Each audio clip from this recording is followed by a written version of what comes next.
pedir al Señor que nos guíe y voy a coger este púlpito que me gusta para poder colocar mi Biblia. Sí, no es mi presentación, pero sí, bueno, ahí está. Gracias.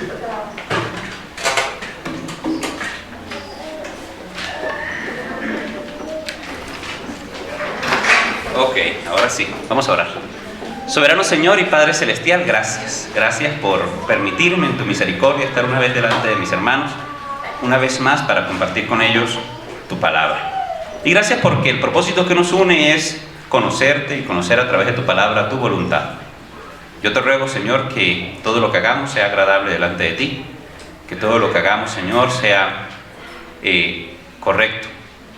Te pido que tú no tomes en cuenta mi falencia como ser humano y que tu Santo Espíritu nos guíe al conocimiento de tu verdad.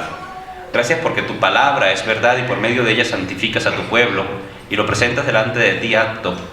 Y también por medio de Cristo, tu Hijo, nuestro Salvador, quien derramó su sangre en la cruz del Calvario para que tu ira no cayese sobre nosotros y para que podamos presentarnos con libre acceso al trono de la gracia y hallar el socorro oportuno. Padre, yo te alabo y te bendigo. Pido que tú seas guiándonos ahora y siempre. Amén. Muy bien, hermanos, seguimos estudiando. Estamos pues en una saga, en un proceso. Muchas gracias. En el libro de Primera de Samuel. Estamos allí mirando acerca o estudiando acerca del hombre pequeño, ¿no? Hemos venido estudiando la vida de David en ese periodo de tiempo. Uy, me hidrataron harto.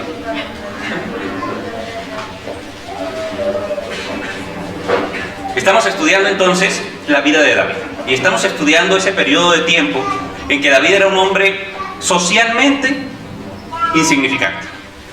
Y hemos hablado un poco de él. Hemos hablado de ese periodo de tiempo en el que él estaba allí con las ovejas de su padre, en que en su familia no había como una perspectiva de grandeza para él.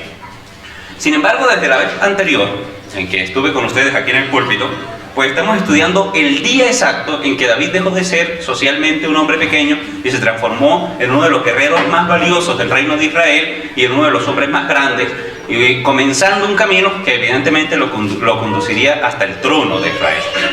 Así que estamos en ese proceso estudiando a este David joven que había recorrido la senda que debe recorrer todo hombre que deja o que busca dejar atrás esa insignificancia social. Había entendido primero que todo que Dios tenía planes para él, se había esforzado por hacer de su corazón algo agradable a Dios, no había perdido su enfoque, ni siquiera el día que recibió ese gran honor de parte de Dios a través del profeta Samuel, que lo ungieron. Ustedes recuerdan esa historia que ya estudiamos, y era algo que lo había podido ensoberbecer, que lo había podido llenar de orgullo, pero ni siquiera por eso él perdió pues la conciencia de quién era delante del Señor.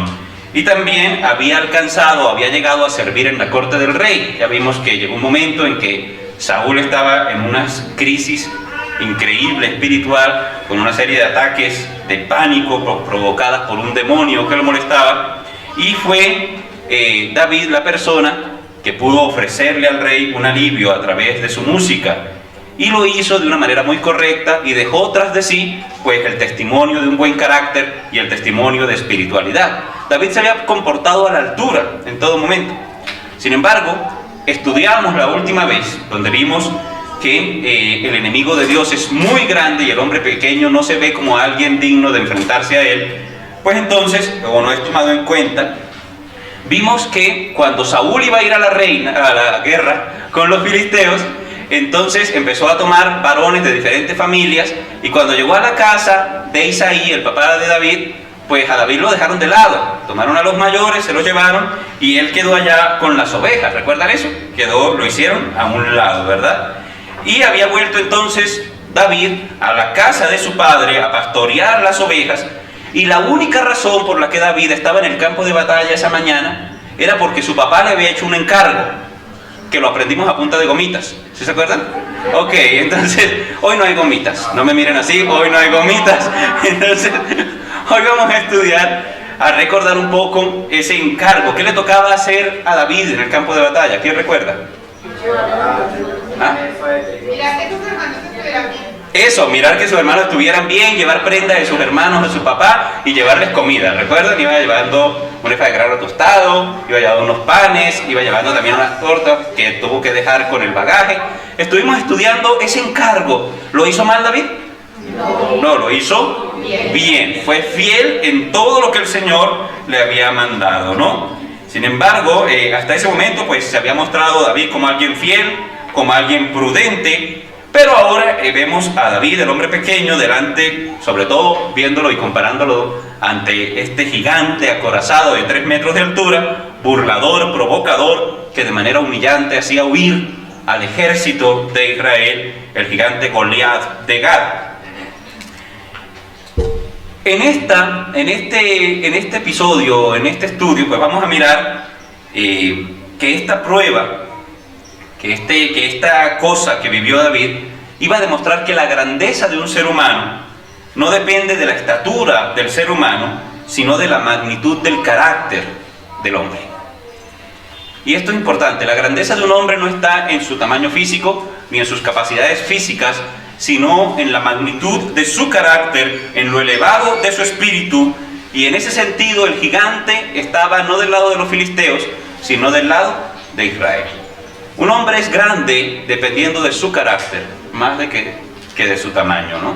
Que de su tamaño. Ya vemos que hombres muy grandes pues han venido en empaques muy pequeños, ¿no? Yo recuerdo, por ejemplo, Napoleón era un hombre que fue emperador y sin embargo venía en un empaque bastante reducido. Y ahí podemos ver esta realidad, que la grandeza de un hombre no está en su tamaño físico, sino en su carácter. Vamos a mirar la segunda razón por la cual solo el respaldo de Dios puede darle la victoria al ser humano, y en especial cuando uno siente ser alguien pequeño socialmente. Entonces, solo el respaldo de Dios puede darle la victoria al hombre pequeño. En segundo lugar, porque el enemigo de Dios blasfema abiertamente, pero el celo del hombre pequeño es mal visto.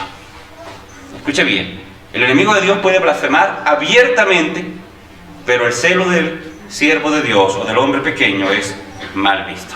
Vamos a mirar o a estudiar hoy en 1 Samuel capítulo 17 y miramos los versos 23 al 27. 1 Samuel capítulo 17 versos 23 al 27.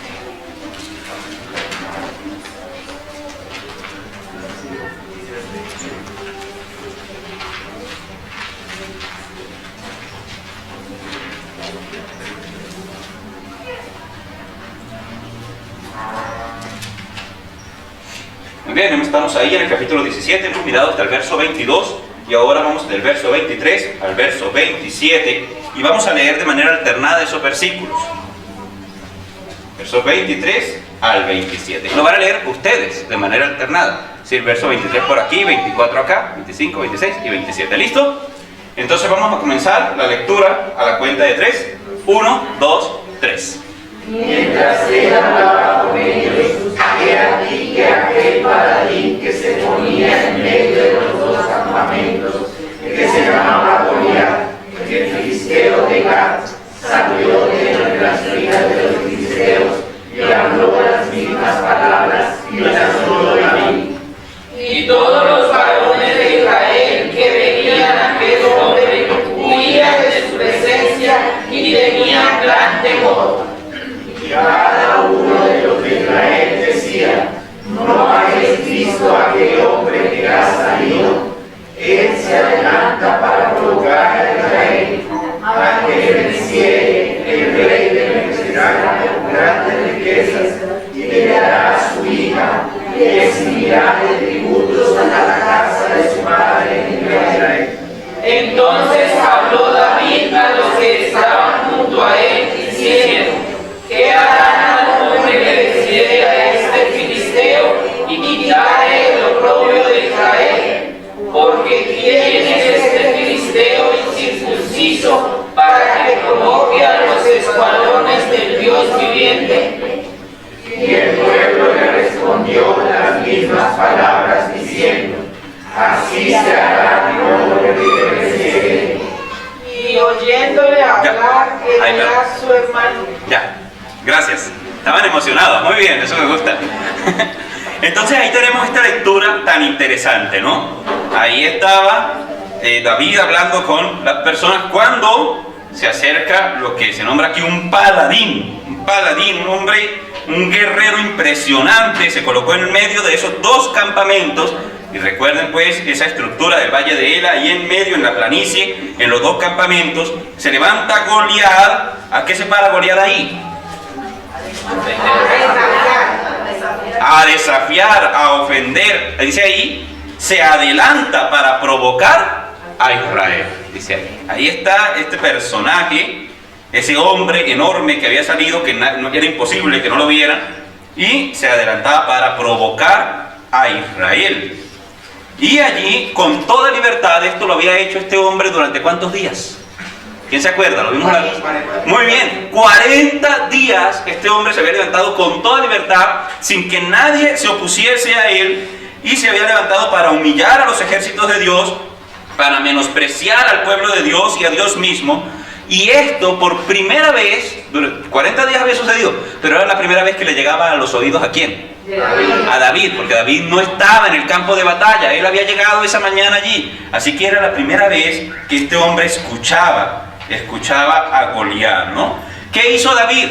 Empezó a preguntar, ¿qué recompensa le van a dar al que mate a ese hombre, al que venza a ese gigante? Ahora, en la expresión de David, usted puede notar una cosa que ninguno de los demás que estaban en ese campamento se nota, y es menosprecio por el filisteo. Dese en cuenta la frase de Israel: ¿quién es este filisteo incircunciso para que provoque a los escuadrones del Dios viviente? Era una palabra que buscaba ofender, menospreciar a este hombre. Los demás, no, oye, qué hombre tan grande ese, qué miedo, ¿no?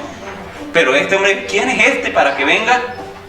¿Cómo se atreve, en otras palabras, ¿no? ¿Cómo se atreve este hombre a venir a ofender a los escuadrones del Dios viviente? Ahora, no era porque a los ojos de David el gigante no era gigante, no, el gigante seguía siendo igual de grande, seguía siendo igual de peligroso, seguía enmayado por todas partes, seguía acorazado por todas partes, seguía teniendo una lanza de 7 kilos, era un hombre peligrosísimo, seguía teniendo una espada gigante, era un enorme guerrero temible. Pero a los ojos de David y a los oídos de David, este hombre estaba metiéndose con alguien mucho más grande que él.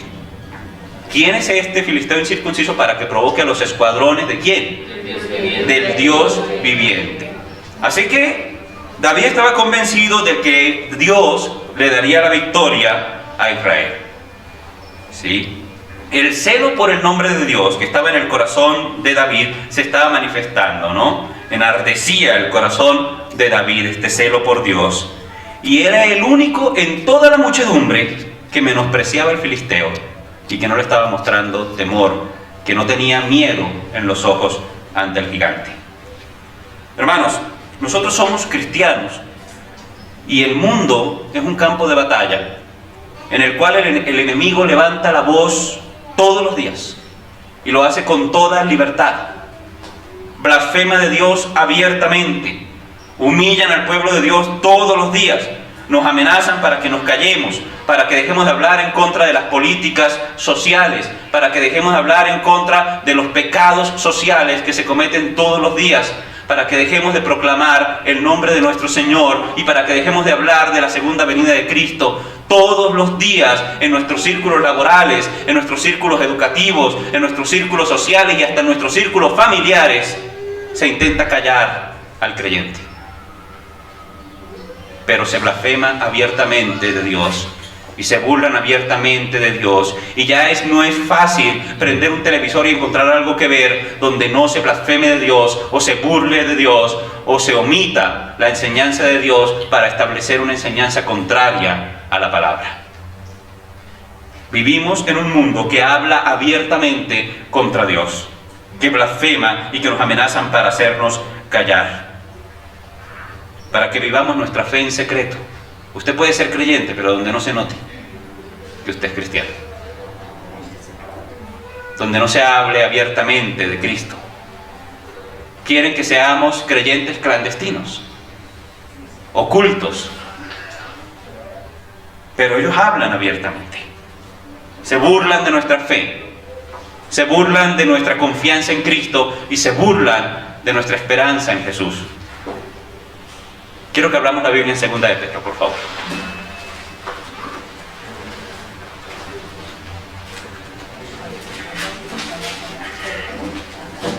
Segunda de Pedro, capítulo 3.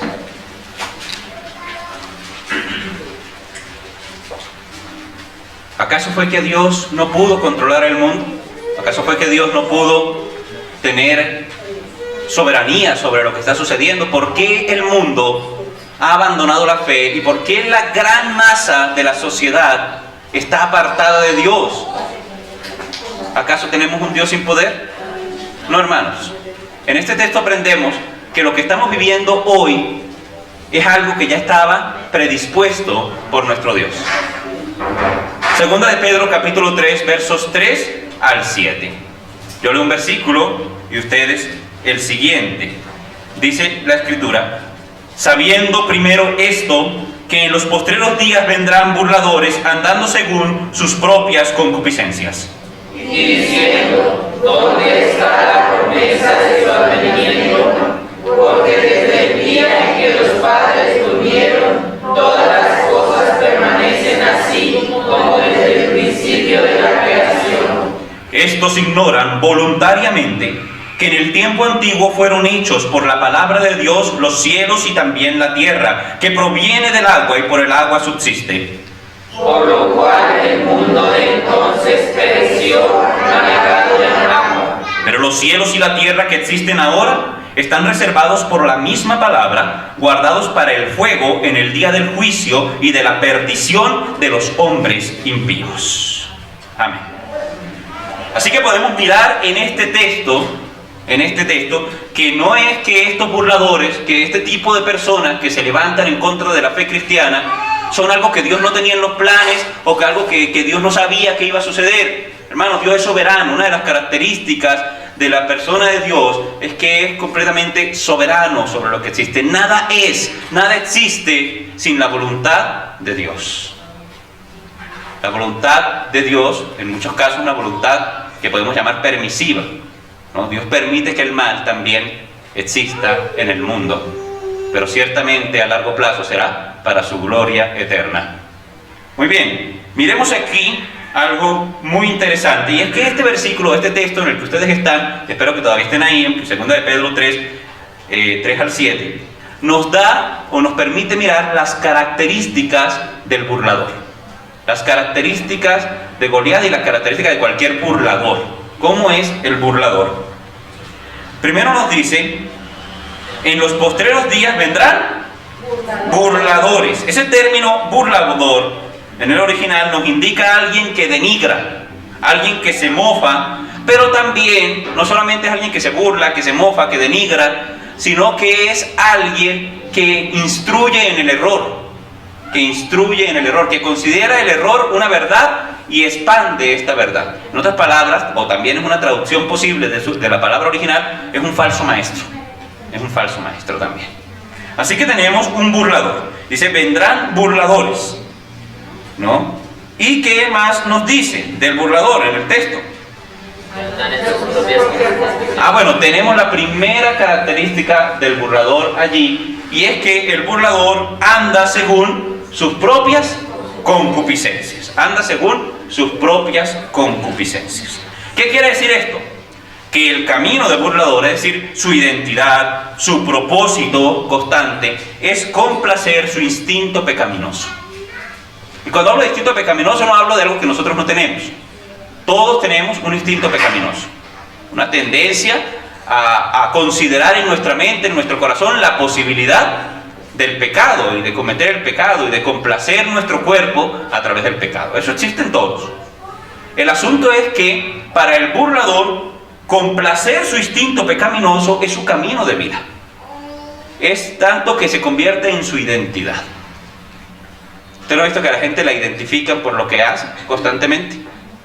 Por eso, sí, él es un borracho, dice la gente. ¿Por qué? Porque es su característica. En realidad él es un borracho, no, él es un ser humano. Solamente que esa es su práctica, ¿no? Y así se convierte, tanto se se afianzan en complacer el pecado en sus vidas, que eso se vuelve su identidad. Se vuelve su identidad. Andan según sus propias concupiscencias. Entonces, complacen su instinto pecaminoso, experimentan con sus depravaciones, satisfacen egoístamente su anhelo de placer, aún pasando por encima de los demás, aún haciendo sufrir a los que están cerca de ellos. Están siempre del lado ganador en todas sus relaciones sociales, porque siempre están dispuestos a pasar por encima del que los ame, a pasar por encima del que quiera verlos bien, a abusar del bienestar que quieren proporcionarle los que les aman. Es una persona que está dispuesta a estafar, a mentir, a engañar con tal de complacer su propio deseo pecaminoso. Es decir, el pecado es su estilo de vida. Y el burlador promueve abiertamente ese camino de conducta depravada, ya sea en lo sexual, ya sea en lo social, ya sea en lo religioso. Esta persona promueve abiertamente esto como lo correcto, que hay que dejarlo de ver como lo malo y hay que empezarlo a promover como lo correcto. Esa es la característica del burlador. Anda según sus propias concupiscencias. Después nos dice que ellos vienen diciendo, ando yendo, son gerundios, nos hablan de la manera de hacer las cosas. Vienen diciendo, ¿dónde está la promesa de su advenimiento? ¿Qué es el advenimiento? El regreso del Señor. ¿Dónde está el cuento de que viene Jesucristo otra vez? ¿Ese cuento qué? Desde el día en que los padres durmieron, todas las cosas permanecen así, como desde el principio de la creación. Eso es puro cuento. Eso es lo que ellos dicen. Están allí. ¿Qué? El mundo se acaba para el que se muere. Eso, usted que va a la iglesia a perder el tiempo. Están ahí burlándose de la esperanza de su advenimiento. Así que la segunda característica es que rechazan nuestra esperanza en Cristo. Rechazan nuestra esperanza en Cristo. ¿Dónde está la promesa de que Cristo volvía? ¿No que Cristo volvía? La esperanza que sustenta al creyente en la vida cristiana es el regreso de Jesucristo. Hermanos, no podemos permitir que se nos quite el fundamento de nuestra fe. El fundamento, lo que nos hace a nosotros cristianos, y no grupo de cualquier grupo religioso allí, cualquier cosa, es precisamente la esperanza que tenemos en Jesucristo. Si a usted le quitan la esperanza de la resurrección, si a usted le quitan la esperanza de la vida eterna, si a usted le quitan la esperanza en el regreso de Cristo, a usted le quitan su identidad como cristiano. ¿Qué esperamos nosotros si no es a Cristo? Por eso es que la Biblia dice que si los muertos no resucitan, vana es nuestra fe, vana es nuestra predicación y somos los más dignos de conmiseración de todos los seres humanos. Si nos quitan la esperanza en Jesucristo, nos quitan nuestra identidad como creyentes. La gente espera que nosotros sigamos el cristianismo como un camino moral, como un camino de enseñanzas bonitas, pero que dejemos de estar predicando a Cristo, que dejemos de estar predicando el regreso de Cristo y el juicio venidero. Y eso es parte de la predicación cristiana. No podemos dejar que nos quiten la identidad como creyentes. Si nos quitan a Cristo, somos como cualquier religioso en el mundo, es decir, somos dignos de que nos tengan pesar. Porque no sirve ser religioso, porque la religión no salva. Cristo salva al ser humano. Y a él predicamos. Entonces aquí está este principio. Ellos andan en sus concupiscencias.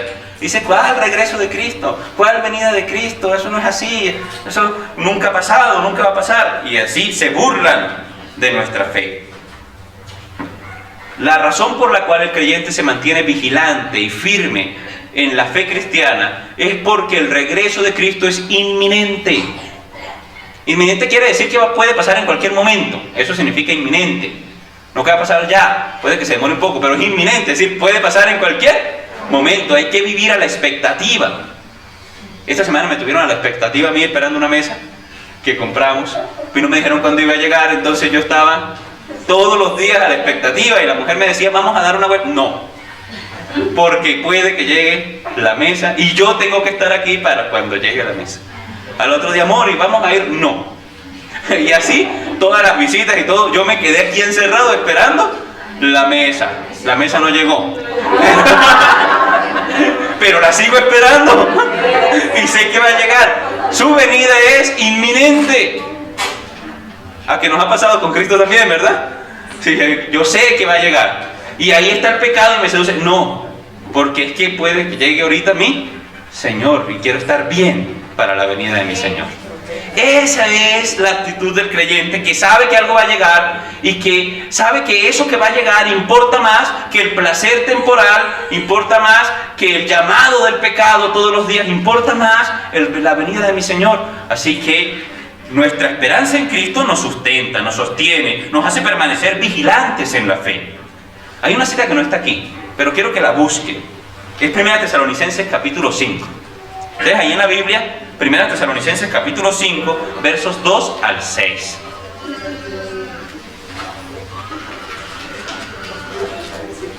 Quien lo encuentre lo puede leer fuerte. 1 Tesalonicenses capítulo 5, versos 2 al 6, por favor. Porque vosotros sabéis perfectamente que el día del Señor vendrá así como ladrón en la noche, que cuando digan paz y seguridad, entonces vendrá sobre ellos destrucción repentina, como los dolores a la mujer encinta, y no escaparán.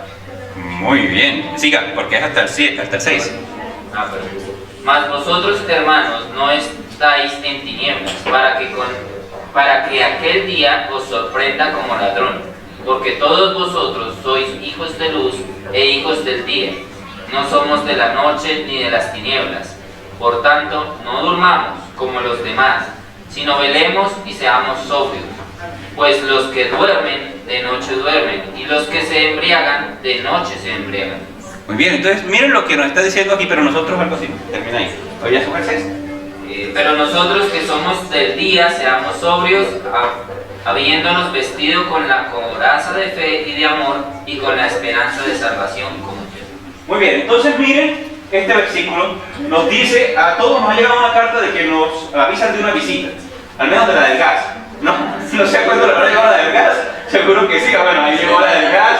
Entonces a uno le llega una carta y le dice, vea, lo vamos a visitar, ¿verdad? Lo vamos a visitar, tal día pasa el técnico a visitarlo a usted. ¿A cuánto le ha llegado la carta de aviso de la visita del ladrón?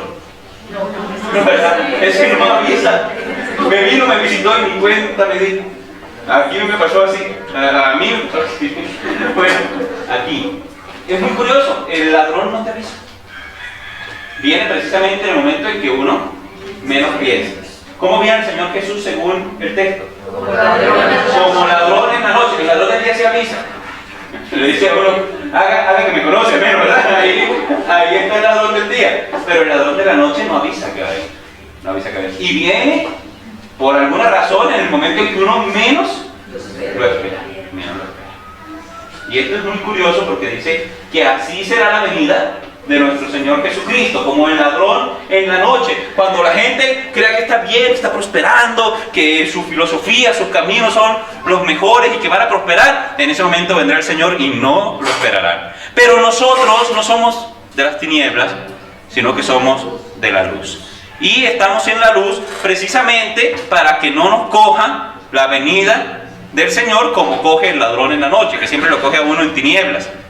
No, el ladrón no se mete donde están prendiendo y apagando la luz en todo momento, porque él dice, no, ahí la gente está despierta, la gente está despierta, pero yo ahí no me voy a meter. Ahí, muy curioso, el creyente debe estar velando. ¿Qué significa? ¿Que quiere decir que usted no puede volver a dormir? No, lo que quiere decir es que en su vida espiritual usted tiene que estar permanentemente recordando que el Señor viene, y eso debe ser suficiente motivación para luchar contra esa naturaleza pecaminosa que está en todos nosotros, que nos atrae, que quiere seducirnos, hacer mal, pero es que nosotros no queremos que el Señor nos coja asando apios, dicen en la tierra mía, o que el Señor nos coja con las lámparas con poco aceite, como dice la historia bíblica, ¿verdad? De aquellas vírgenes que no tenían aceite en sus lámparas, llegó el novio, se llevó a las que tenían aceite en las lámparas, y las que se fueron a comprar aceite llegaron tarde y no entraron. Esa historia nos da, todas esas historias nos están, o todas estas referencias bíblicas nos están dando una lección, y es que nosotros tenemos que seguir esperando a Jesucristo, en serio, no como una frase que suele decirse en la iglesia, sino como algo en serio. Puede que no haya un culto el otro domingo, puede que el Señor ya haya venido y estemos en un mejor lugar, y eso debe ser una esperanza que llene. Qué triste cuando el corazón está tan aferrado a las cosas de esta vida. Ay no, qué tal que venga el Señor y yo no me alcance a estrenar el carro, a estrenar la casa. Recuerdo yo un muchacho de la iglesia que lo llevó Livia a comer hamburguesas junto con todos los jóvenes de la iglesia, y estando allá comiéndose las hamburguesas empezaron a hablar de la venida del Señor y él como que se asustó y dijo, ay no, yo le digo, espérate Señor que yo me coma esta hamburguesa y me coma la de los demás y ahí sí me lleva. Él estaba, bueno, era la primera hamburguesa que se comía en la vida y él estaba muy interesado en eso, pero a veces nos pasa así. A veces no pensamos en toda la semana en que Cristo puede venir, ni anhelamos que Cristo venga, ni nos interesa la esperanza de fe y empezamos a parecernos más al impío. Porque es que la religiosidad cristiana es como la religiosidad de cualquier otra fe. Lo que nos diferencia es que nosotros sí tenemos un Dios vivo y verdadero. Tenemos un Señor que prometió volver por nosotros. A Él lo esperamos, Él nos motiva y Él nos hace permanecer firmes en la fe. ¿Cuántos lo creen? Amén. Y esa es entonces la segunda característica que hay aquí. Ahora tenemos una tercera característica de este personaje. Y lo encontramos en los siguientes versículos, en el siguiente versículo de 2 de Pedro 3, ¿sí? Miramos el 3, el 4, ahora el 5, donde dice, estos, muy bien Iván, ignoran voluntariamente. Así que ellos ignoran voluntariamente la obra y el juicio de Dios. Vamos a ver por qué la obra y el juicio de Dios. Porque dice el texto, estos ignoran voluntariamente que ¿qué? En el tiempo antiguo fueron hechos por la palabra de Dios los cielos y también la tierra. Muy bien. Que proviene del agua y por el agua subsiste. Perfecto. Entonces paremos ahí. Escuche bien. Dice allí que ellos ignoran voluntariamente. La condición más triste del burlador es que su ignorancia no es circunstancial. Uno puede estar en una ignorancia circunstancial o en una ignorancia voluntaria. Ignorancia circunstancial es que verdaderamente yo no sabía eso. A mí nadie me dijo, yo nunca escuché de eso ni nunca supe de eso. La ignorancia voluntaria es que ya a usted le dijeron, usted lo sabe, le mostraron, lo puede ver todos los días, pero usted se niega a esa verdad. Se niega a esa verdad. Uno puede entrar en ignorancia voluntaria por muchas razones, porque no quiere aceptar una verdad que le duele o que le asusta. Y uno entra en una ignorancia voluntaria. La ignorancia del burlador, todo aquel que se burla de su fe, que usted sale, de pronto ese compañero de colegio o de estudio para el muchacho, que se burla de su fe, que se burla de que usted es creyente, sepa que la ignorancia de él es voluntaria. No es que nunca hayan escuchado de Dios, no es que nunca hayan escuchado estas historias, no es que nunca le hayan dicho que si no cree en Cristo se verá al infierno, es que no quiere enfrentar esa realidad en su vida. No quiere tener que doblegarse ante Dios. Así que la ignorancia de este hombre es voluntaria y lo primero que intentan negar es la obra de Dios. Ignoran que por la palabra de Dios fueron creados en el principio los cielos y la tierra. Esa es una de las verdades más negadas en el presente mundo. La creación. La creación es ese relato de Génesis que todo el mundo alguna vez ha leído porque cuando la gente quiere leer un libro comienza por el principio, así que la gente abre la Biblia para saber de qué habla y lo alcanzan a leer Génesis o un pedacito de Génesis y casi siempre se lee en ese relato que es un testimonio muy fuerte. Oiga, no es como usted piensa. Las cosas no sucedieron como usted piensa. En el principio creó Dios los cielos y la tierra. Uy, qué confrontación. A mí me habían dicho que esto era una bola que flotaba en una inmensidad sin sentido y yo era una serie de átomos aquí formados porque sí, y me voy a desaparecer, me voy a volver átomos en el universo, pero resulta que no, que las cosas no surgieron de así, del azar, que todo no son millones y millones de años de cosas flotando porque sí, y que verdaderamente la perfección de la creación y la métrica exacta de la creación, que verdaderamente nota que tiene ingeniería, no resultó de explosiones en el universo, sino que alguien hizo las cosas. Y ese alguien está allí dando su testimonio. En el principio creó Dios los cielos y la tierra. Y la gente se enoja de que proclamemos esta verdad, de que lo creamos, de que lo vivamos y de que pensemos que es así. Y la gente le da rabia que usted no acepte sus ideas locas acerca de millones de años, de explosiones, de micos que evolucionan. No quieren que nosotros sigamos proclamando la verdad bíblica. Ese es el mayor problema del burlador. Su ignorancia no es circunstancial, es voluntaria. No es que ellos no hayan escuchado la verdad, es que han decidido actuar como si nunca hubieran escuchado la verdad. Ignoran la verdad de la creación de Dios y sustituyen esa verdad con mitos evolucionistas, adornados con lenguaje científico, y catalogan de imposible el testimonio de la Biblia. Pero mire la diferencia. El testimonio de la Biblia ha sido el mismo, desde el principio hasta el final. La ciencia cambia su lenguaje al menos cada 5 años. No crea que lo que usted aprendió en el colegio es lo que están diciendo los científicos hoy en día. Cada vez cambian, cada vez más se parecen las historias de los científicos a las historias de Marvel Comics, ¿no?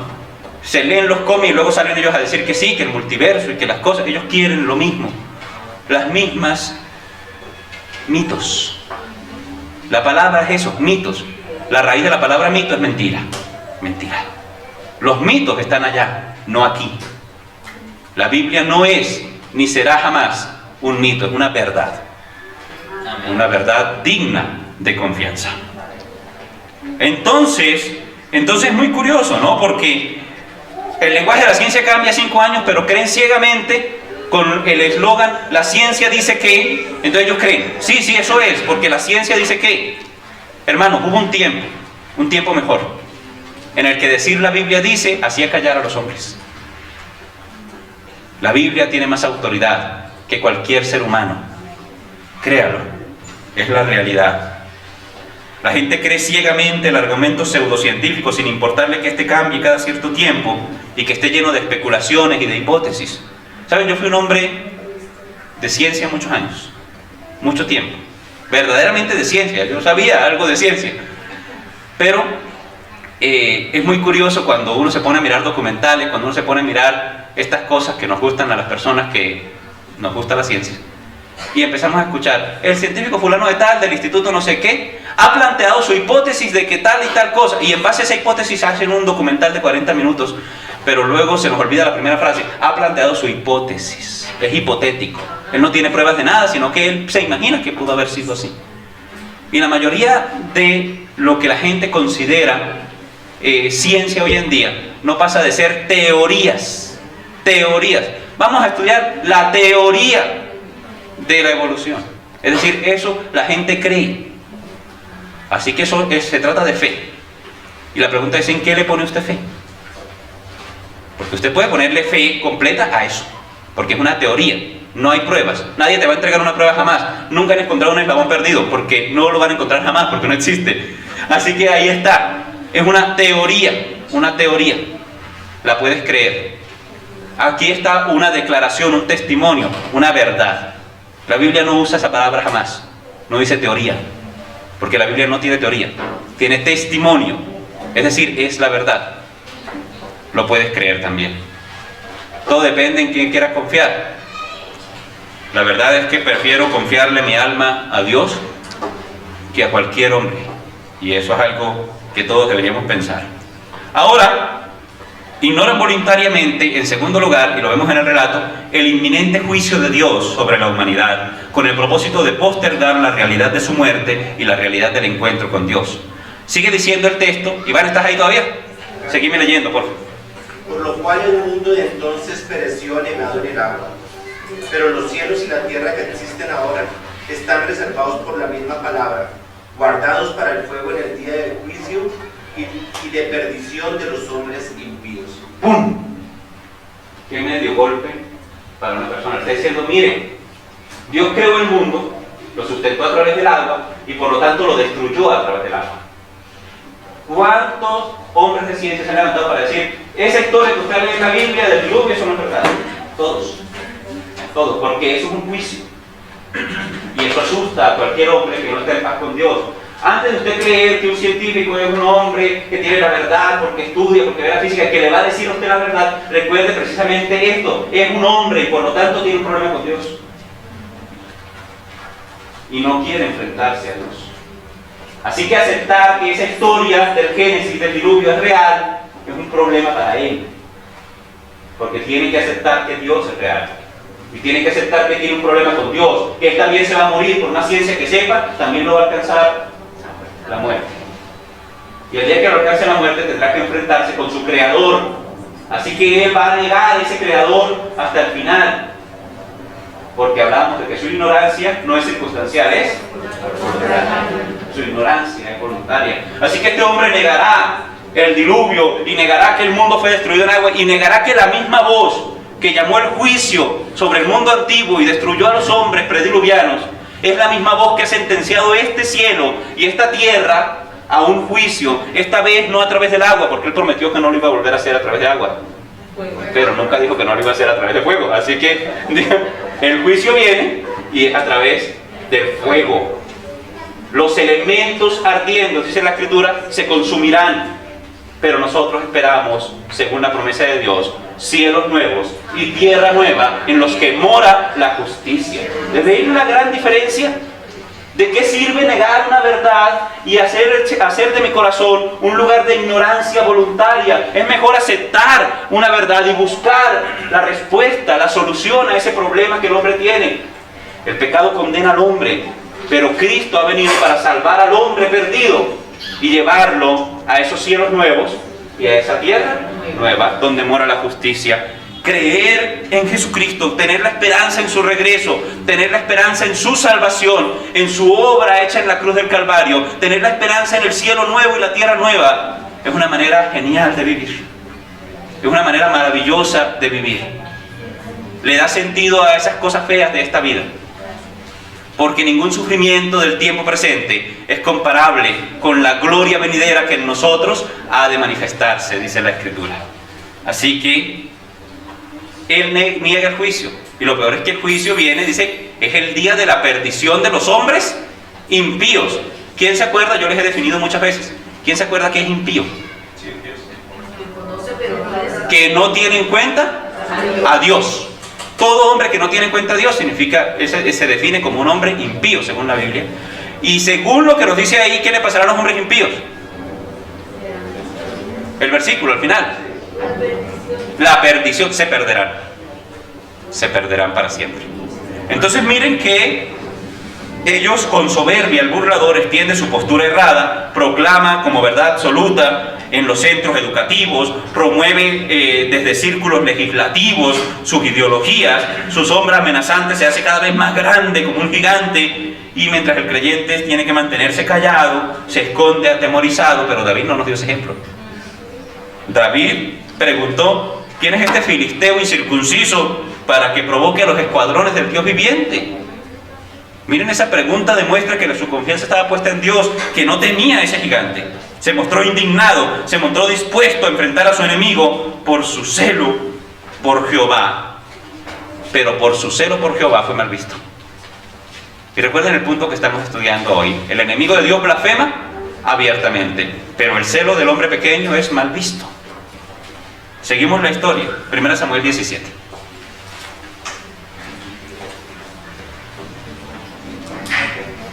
Primera Samuel 17, versos 28 al 30. Vamos a ver qué más le pasó a David. David estaba hablando allá con los otros, preguntando qué pasaría, y dijo en un momento: ¿quién es este filisteo incircunciso para que provoque a los escuadrones de Dios? Entonces, 1 Samuel 17, versos 28 al 30 dice: oyéndole hablar Eliab, su hermano mayor, con aquellos hombres, se encendió en ira contra David y le dijo: ¿para qué has descendido acá? ¿Y a quién has dejado aquellas pocas ovejas en el desierto? Yo conozco tu soberbia y la malicia de tu corazón, que para ver la batalla has venido. Y David respondió: ¿qué he hecho yo ahora? ¿No es esto mero hablar? Y apartándose de él hacia otros, preguntó de igual manera, y le dio al pueblo la misma respuesta que antes. De pronto están pintando a Eliab como el malo en las cabezas de ustedes, ¿no? No hagan eso. Eliab era el primogénito de la familia. O sea, él era el hermano mayor. Era el hermano mayor. El liderazgo espiritual de la casa de Isaí iba a pasar a Eliab. Por herencia debía pasar a Eliab. No solamente una doble porción de la herencia de Isaí debía pasar en manos de Eliab también, ¿no? Al morir su papá. Un día, la familia de David, no sé si se acuerdan, ya lo vimos, fue invitada por el profeta Samuel a un sacrificio. ¿Se acuerdan? Lo estudiamos. Ok. Y su papá lo llamó a él, los dejó a todos afuera, fue a hablar con Samuel, y de un momento a otro se asomó y le dijo a Eliab: Eliab, venga, que lo está llamando Samuel. Y Eliab se paró y se fue a presentar delante de Samuel. Entró donde estaba Samuel y de un momento a otro escuchó que Samuel dijo: de cierto delante de Jehová estás ungido. Imagínense el corazón de Eliab cómo le latiría cuando escuchó a Samuel decir eso de él. Era algo, wow. Elías tuvo que haber sentido una gran emoción al escuchar a Samuel, pero algo pasó. Algo pasó, Elías no supo qué pasó, pero de un momento a otro, Samuel le dijo a Isaí, haga pasar al otro. Y a él lo sentaron ahí en un orillo, a mirar el desfile. Y vio pasar otro, y otro, y otro. Lo habían dejado a un lado. Lo mismo le sucedió a todos sus hermanos, hasta que llamaron al que habían dejado en la casa. ¿Se acuerdan de esa historia? David.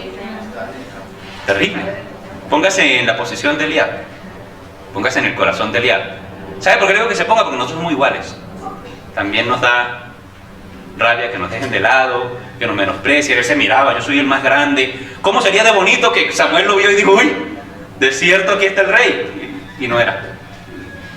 Y no era. Póngase un poquito allí para que de pronto no veamos con tanta rabia a Eliab, ni lo veamos como el malo de la historia, porque estas son personas reales, lo que tenemos aquí. Así que Eliab lo dejaron de lado y ungieron el profeta ungió a David, ¿verdad? Y eso implicaba algo importantísimo, porque solamente se ungían las personas en las que Dios tenía planes muy especiales, muy particulares, y ese era David. Así que volvió Eliab con sus hermanos a la casa, imagínense por todo el camino echando cabeza, ¿qué pasó aquí? Mirando el aceitero en la cabeza de David y pensando aquí, ¿qué pasó? ¿Por qué a él? ¿Por qué no a mí? Llega a la casa, luego su hermano se lo lleva para trabajar en la corte del rey y él ya queda allá en el pueblito de Belén echando cabeza, ¿qué pasó aquí? ¿Por qué mi hermano? ¿Por qué no yo? ¿No se supone que yo era el líder espiritual de esta casa? Pasa Saúl y ahora lo llevan a él a la batalla y piensa por primera vez, bueno, ahora sí tengo un lugar importante en mi familia, ahora yo soy el hombre que va a la guerra. Y a los 40 días de batalla llega David. Viene, les trae el grano tostado y se pone a hablar con todos. Sale el grandulón y David es el único que anda ahí. ¿Quién es este? Para que venga a hablar aquí a los escuadrones del Dios viviente. Desde el día en que eso le sucedió a los ojos de Eliab, David dejó de ser tan bueno, ¿verdad? Se comenzó a convertir en un estorbo. A veces nuestra maldad en nuestro corazón nos hace la misma traición también. No nos damos cuenta que otros han alcanzado cierto lugar porque el Señor tiene planes con ellos. Empezamos a llenarnos de pronto de rencor, de rabia contra los que les va mejor. No permitamos que nos pase lo mismo que Eliab y más bien consideremos a Eliab en ese momento. Otra cosa que hay que tener en cuenta es que David, ¿quién era David para ponerse a pelear con un gigante? Hombre, David era más pequeño que él, era monito. Era el mono de la casa, ¿sí? Era el pequeño, el niño de la casa. Y aquí estaba metiéndose en un problemón. ¿Con qué cara le iba a llegar él al papá si iba a dejar que David se fuera a pelear con él? A David lo habían mandado con un mandado, con un encargo, y ahora resultaba que si seguía hablando lo iban a mandar a pelear con el gigante, era él. Así que la rabia, la ira, porque se supone que el hermano mayor tiene que cuidar al menor, se llena en el corazón de Eliab y a sus ojos David estaba haciendo algo muy imprudente. Así que no tardarían en mandarlo a luchar con el gigante. Eliab acusa a David de ¿qué? ¿Qué le dice? Vamos a ver. Primero de irresponsable. ¿Por qué? Por las ovejas. ¿A quién le dejaste las ovejas? Andá allá a cuidar las ovejas. ¿Verdad? Como uno trataría a un niño que le mandó a hacer un encargo que está haciendo otra cosa. Así, igual. ¿A quién le dejaste las ovejas? Andá a cuidar las ovejas. Íte de aquí mejor, le dijo. ¿A quién le dejaste las ovejas? Irresponsable. ¿Qué más? Soberbio. Soberbio. No sea soberbio, no ha podido ninguno con el gigante ese, todo el mundo le corre y vos sí. Soberbio, ¿qué más? Malicioso de corazón. Vos venís aquí a mirar las cosas nada más, a mirar la sangre correr, ¿no? Aquí hay gente sufriendo y vos aquí hablando como si nada estuviera pasando. Ese fue Eliab regañando a su hermano, porque el celo por Dios que tenía David fue mal visto. Fue mal visto, fue atacado por ese celo. Ahora, de manera similar, en este mundo los opositores del evangelio, los opositores del cristianismo pueden hablar a sus anchas, pueden promocionar sus conductas, pueden dictar clases en las universidades, son los que dictan clases en los colegios, pero el creyente tiene que quedarse callado. El creyente no puede hablar abiertamente de su fe, no puede promocionar su fe, se mete en un problema, ¿no? Pueden promover sus posiciones ellos, extender sus ideologías, establecer leyes para obligarnos a adoptar sus posturas, vetarnos, censurarnos en las redes sociales. Y en general ellos atacan inmisericordiamente y crecen como un gigante, pero si un cristiano se para sin temor frente a esa presión, entonces ese cristiano es un fanático religioso, es un retrógrado, es un inadaptado, es un homófobo, es un santurrón, es un soberbio, y en general lo callan a las malas, lo vetan, lo hacen callar si es necesario a las malas. Hermanos, la persecución no es un asunto del cristianismo naciente allá en Roma, cuando echaban a los creyentes a los leones. La persecución sigue, solo que ahora es ideológica. A usted no lo matan, pero lo destruyen de otras maneras. Y tenemos que estar listos para una persecución ideológica, y sepan que no estamos lejos de una persecución física otra vez. Llegará el día en que los creyentes perderán sus trabajos por ser creyentes, porque en las empresas no se quiere un creyente, se quiere alguien con mentalidad progre. Entonces usted no entra ya. Llegará el día en que si usted es creyente en su empresa, usted perderá su trabajo por creyente. Llegará el día en que usted no podrá usar las redes sociales a las que siempre ha estado acostumbrado por ser creyente. Gloria a Dios por ese día. Ojalá llegue pronto y nos quiten a todos el Facebook y dejemos de perder el tiempo. Pero es un veto también, ¿no? Es una manera de castigarnos por lo que creemos, por lo que hablamos, por lo que esperamos. Llegará el día en que a la hora de hacer grupos en su lugar de trabajo, en su lugar de estudio, usted tendrá problemas por ser creyente, por no pensar igual. Y cuando eso llegue, entonces recuerde el Evangelio según San Juan: gozaos y alegraos, porque vuestro galardón es grande en los cielos. Mateo, perdón. ¿Sí? Porque así persiguieron también a los profetas que fueron antes de vosotros. Así que acordémonos de eso. Esa persecución puede llegar del lugar menos esperado. La familia puede ser su oposición más grande. Mateo, capítulo 10, versos 32 al 36. Mateo 10, 32 al 36. Quien lo encuentre lo puede leer bien fuerte. A cualquiera pues que me confiese delante de los hombres, yo también le confesaré delante de mi Padre que está en los cielos. Y a cualquiera que me niegue delante de los hombres, yo también le negaré delante de mi Padre que está en los cielos. No penséis que he venido para traer paz a la tierra. No he venido para traer paz sino espada, porque he venido para poner en disensión al hombre contra su padre, a la hija contra su madre, a la nuera contra su suegra, y a los enemigos del hombre serán los de su casa. Muy bien, los enemigos del hombre serán los de su casa. Mire esto, ¿no? Entonces, ¿qué está pasando? Porque no, es que es todo armonía, todo amor, todo hay que buscar no. Cristo es uno de los temas más polémicos que existen. Más polémicos que existen. Hablar de Jesús es un tema polémico en cualquier círculo social. Usted puede ir a hablar de política y puede salir bien librado, pero váyase a hablar de Jesús y verá que se mete en un problema, ¿verdad? Hablar de fe, hablar de religión, hablar de Cristo y de la necesidad de ir a Jesucristo es un problema, porque el Señor lo dice aquí, miren que no es una sorpresa, ¿verdad? El Señor no vino a traer paz, sino espada. En ese sentido hay disensión, hay riña a la hora de hablar del Señor. Pero importante lo primero que se leyó: a cualquiera pues que me confiese delante de los hombres, yo le confesaré delante de mi Padre que está en los cielos, y a cualquiera que me niegue delante de los hombres, yo también le negaré delante de mi Padre que está en los cielos. Entonces, si usted ha sacrificado su testimonio de Cristo por sus relaciones sociales, ojalá este versículo le ayude a pensar otra vez. ¿Sí? Nunca sacrifique su identidad como cristiano por sus relaciones sociales. Tengan mucho cuidado. Debemos con valor confesar nuestra fe al mundo, aunque seamos estorbosos a los que nos rodean, aunque quedemos solos al final. Igual no estamos solos, ¿no? Porque como el Señor dijo en Gálatas 1:10, ¿quién se acuerda de Gálatas 1:10? O si no se acuerdan, léanlo. ¿Busco ahora el favor de los hombres o el de Dios? ¿O trato de agradar a los hombres? Pues si todavía intentara agradar a los hombres, no me habría hecho siervo de Cristo. No sería siervo de Cristo. Hermanos, si queremos servir a Cristo, tenemos que dejar de pensar que le vamos a caer bien a todo el barrio, que le vamos a caer bien a todos los compañeros de trabajo, que vamos a tener las puertas abiertas en todas partes. Tiene que irse acostumbrando a quedar mal con la gente. Tiene que irse acostumbrando a que no todo el mundo lo va a querer. Pero es que usted solamente debe procurar agradar a Dios por encima de los demás.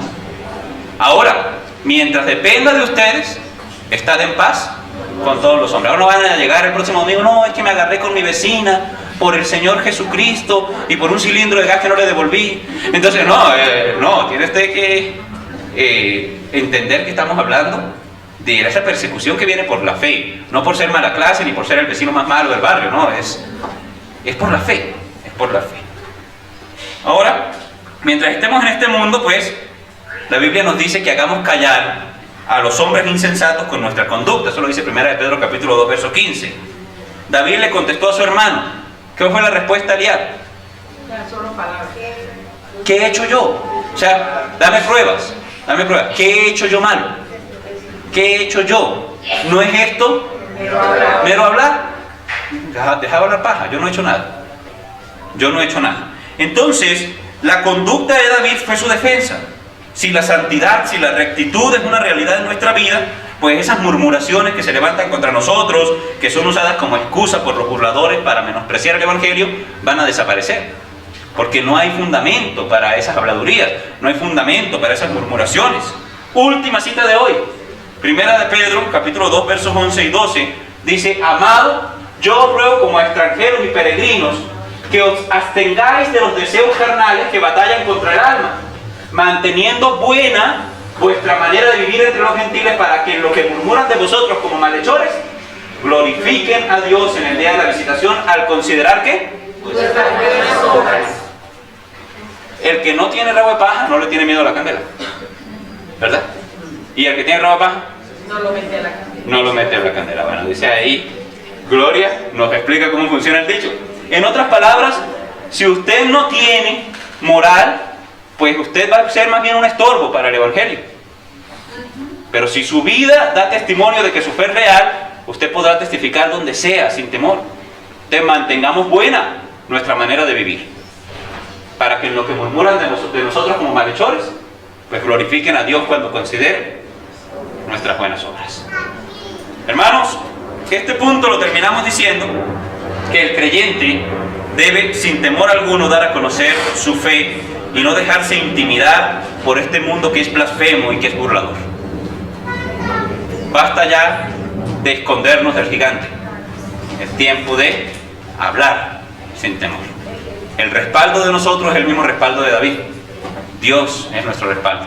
Oremos. Soberano Señor, Padre Celestial, gracias por este tiempo, gracias por la paciencia de mis hermanos en este estudio, y gracias porque en él podemos ver una realidad, que así como Goliat se levantaba abiertamente y sin temor para blasfemar en contra de ti, para provocar a los ejércitos de Israel, así también, Señor, en este mundo se levanta una sociedad burladora, una sociedad endurecida, que critica nuestra fe, que se burla de nuestra esperanza, que menosprecia nuestra fe en ti y que quieren menospreciar la verdad del juicio venidero y de tu soberanía absoluta y tu creación. Padre, pedimos que nosotros no seamos como el ejército cobarde que se esconde en las tiendas mientras el gigante pasea abiertamente, sino que seamos como David, capaces de mirar al gigante sin temor y de decir: ¿quién es este?, para que provoque al ejército de Dios. Señor, que tú seas nuestro respaldo en nuestra vida y que nuestra manera de vivir respalde nuestras palabras siempre. En el nombre de Cristo Jesús te lo pedimos. Amén y amén. Gracias, hermanos.